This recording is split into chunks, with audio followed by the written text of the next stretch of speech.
Bom, gente, a gente hoje vai estudar um processo de absorção gás líquido, né? Eu escolhi esse processo porque ele é mais simples do que a destilação e dá para a gente entender o conceito de processo multi-estágio. Então aqui basicamente a gente tem três estágios.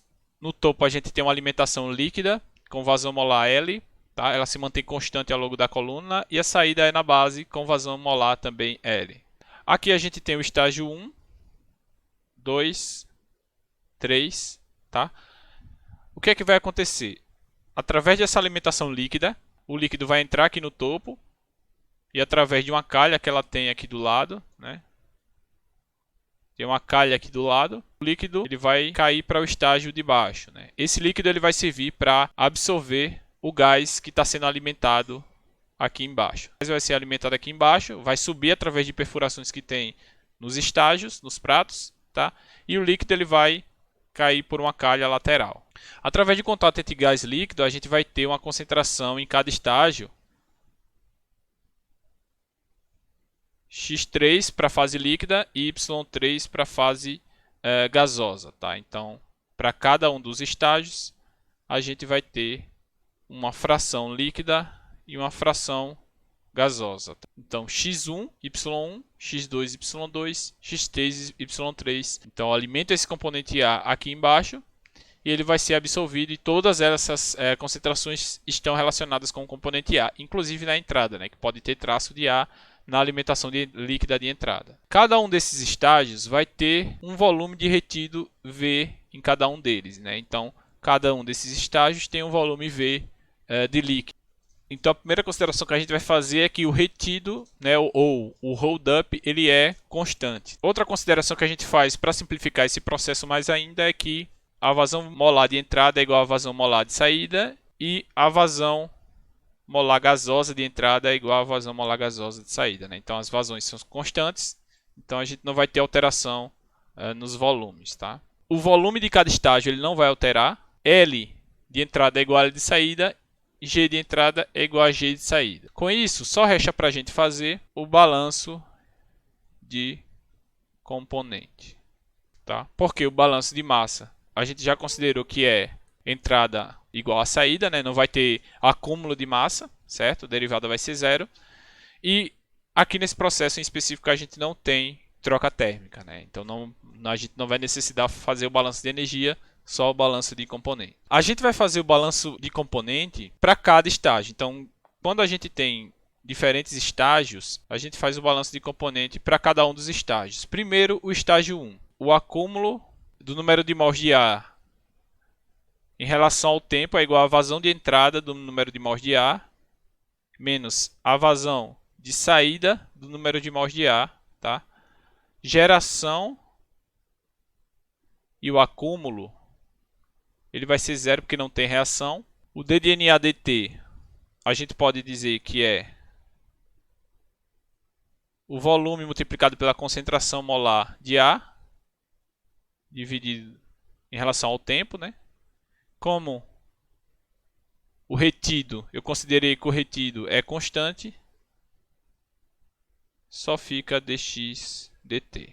Quem é a minha taxa de entrada de número de mols de ar? Quem é que chega no estágio 1? Então chega L, que ele é constante ao longo da minha coluna, e X2. Então, quando o líquido desce, ele desce com essa concentração desse estágio de cima, Lx2.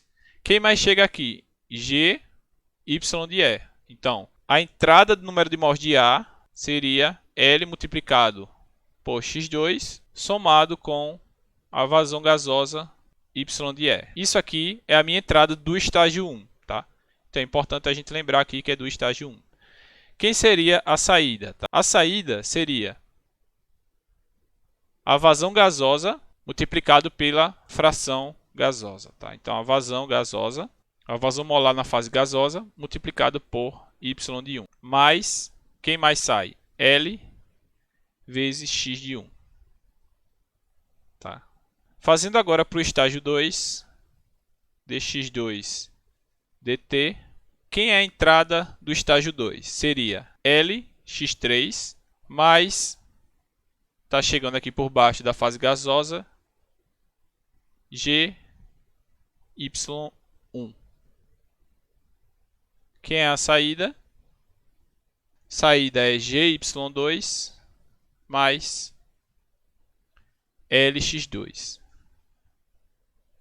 Mesma coisa para o estágio 3. VDX3 dt é igual. Quem chega no x3? Chega LXE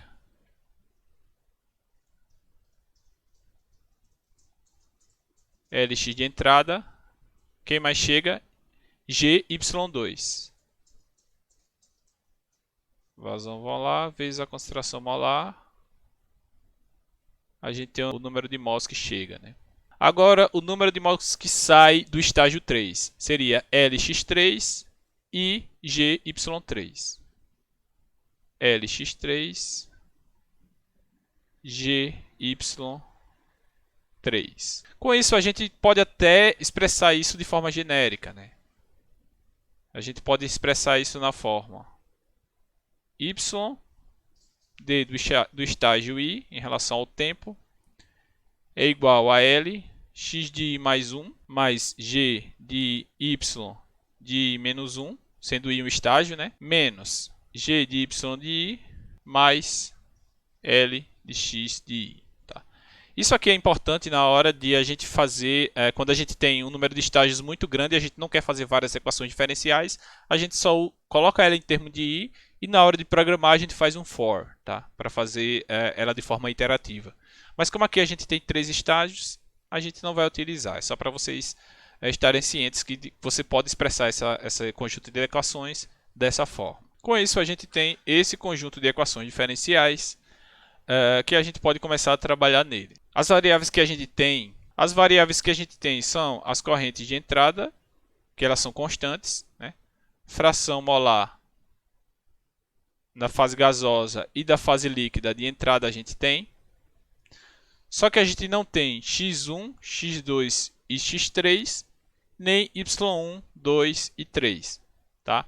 Ou seja, a gente não tem 6 variáveis, tá? Tem 6 variáveis e apenas 3 equações. O que a gente precisa fazer aqui é achar uma relação para excluir mais variáveis, né? Para deixar só 3 variáveis e 3 equações, ou aumentar o número de equações. Para sanar esse problema, a gente pode adicionar uma relação de equilíbrio. E que relação de equilíbrio seria essa? A gente pode utilizar aqui y ele é igual a ax mais b. É uma relação linear de equilíbrio líquido-vapor bem simples, tá? Que a gente define as constantes a e b, que são constantes, né, determinadas empiricamente.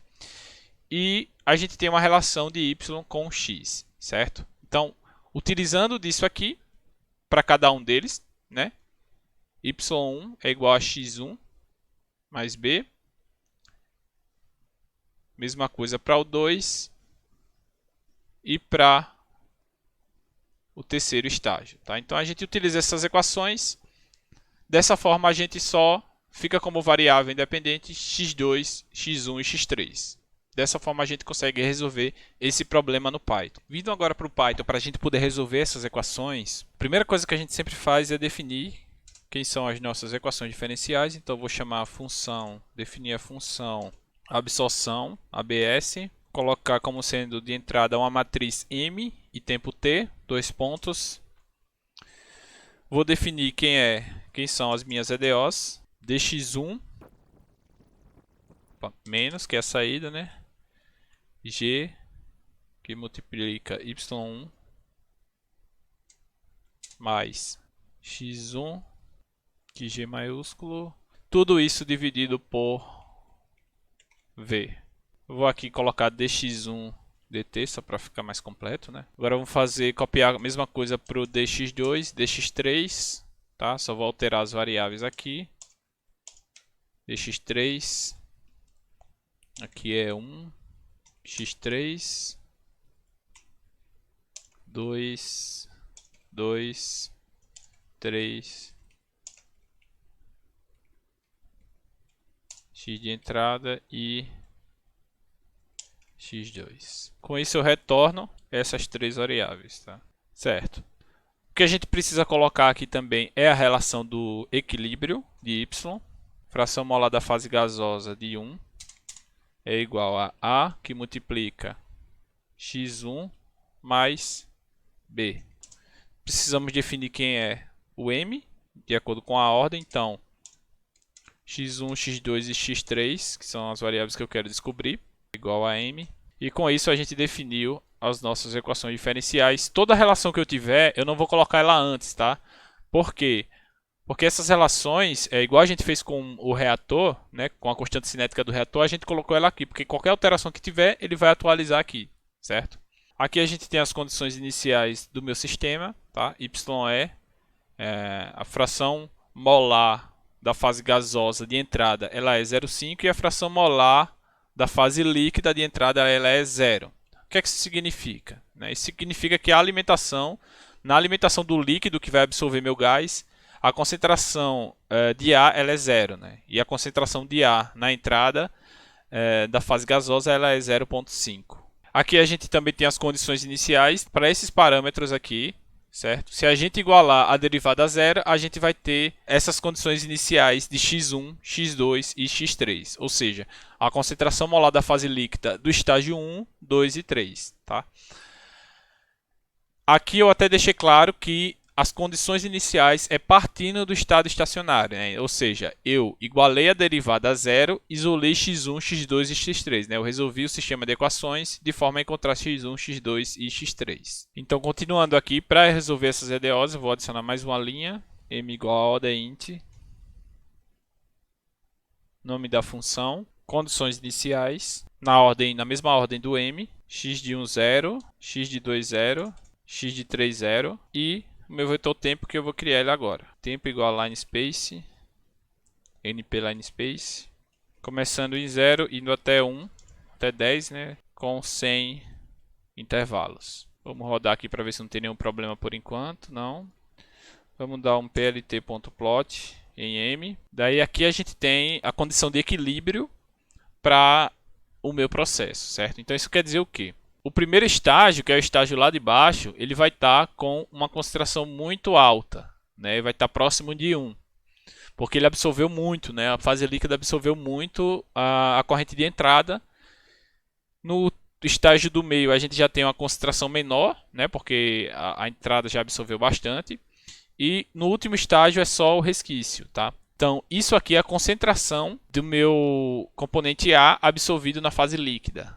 Essa condição aqui que a gente tem é a condição de estado estacionário, tá? Não tem alteração ao longo do tempo. O que a gente pode fazer é fazer uma alteração no meu equilíbrio, né? Por exemplo, alterar a fração molar de entrada para ver o que acontece com a dinâmica, tá?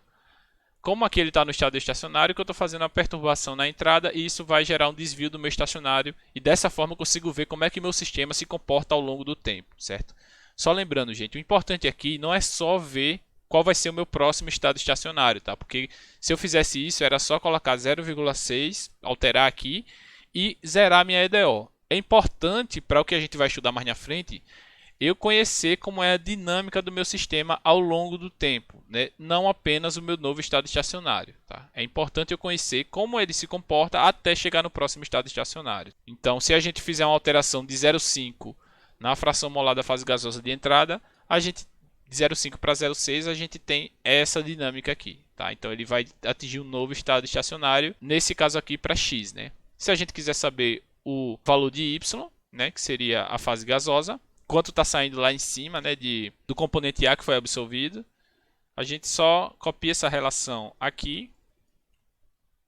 Então, eu tenho todos os y's A multiplicado por m, né, que vai ser x1, x2 e x3. Y vai retornar uma matriz.